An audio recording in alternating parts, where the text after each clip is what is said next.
first of all, you exercise to get capital gain, but then the year that you have all the gain, ordinary income or capital gain, donor advised fund's a great way to go.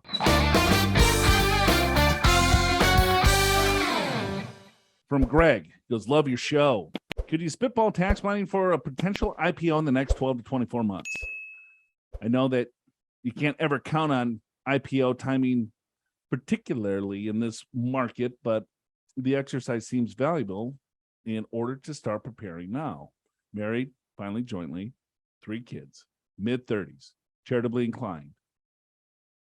Income is 250 range, 125 in liquid investments between Roth 401k, IRAs, and brokerage accounts.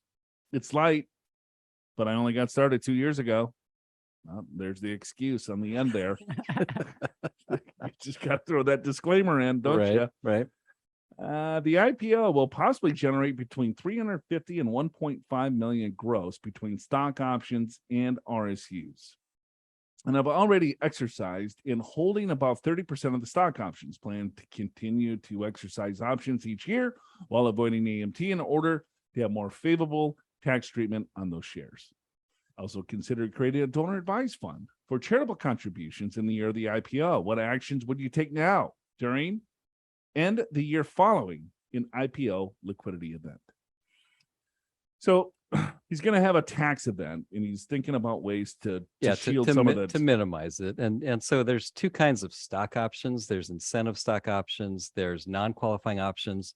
The fact that you're talking about AMT leads me to believe it's an incentive stock option, which basically means you can exercise, and it's not an income tax event, but it is income for alternative minimum tax purposes. You pay the alternative minimum tax, but you start your holding period, and as long as the IPO and resulting sale happens more than a year later, you will get long-term capital gain all the way back to your exercise price, not what it was when you exercised it, but all the way back to your exercise price, which will be a lot lower tax. You get your AMT tax generally refunded upon sale. So it's a great strategy, but there's big risks in that. And I have seen this before, especially during the dot-com bust. This was a while ago, but I'll give you a story. A friend of mine had a tech company. The stock was worth $14 per share. He exercised a bunch of incentive stock options thinking there was no tax consequence. When he got his tax return, he owed $2 million in alternative minimum tax. He did not have the money. And then the dot-com bust hit and the stock went down to 30 cents a share and he declared bankruptcy.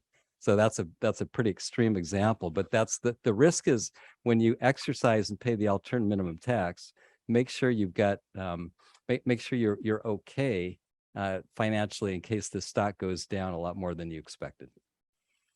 That was a very pleasant story, Alan. Well, I'm being realistic here. Now, if it's a non-qual option, then it's just fully taxable when you exercise it, but you start the clock running. If there's any future gain, then that's long-term capital gain. So there's advantages there too. All right. So what's it going to do to mitigate some of the tax here? So that's it. Donor advised fund? Well, first of all, you exercise to get capital gain, but then the year that you have all the gain, ordinary income or capital gain, donor advised fund's a great way to go. So what that means is you set up an account with usually a brokerage company. You put money into that account, or better yet, appreciated stock.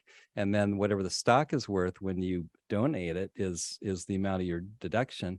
And then the account holds it. It doesn't necessarily go to charity right away. It goes to charity over time as you see fit. So if you're charitably inclined, which Greg is, then that's a good way to get a deduction this year or the year of the IPO when you need it, and then dole out the money later when you're in a lower tax bracket. Are you prepared for retirement? Schedule a free financial assessment with an experienced financial professional right online at purefinancial.com.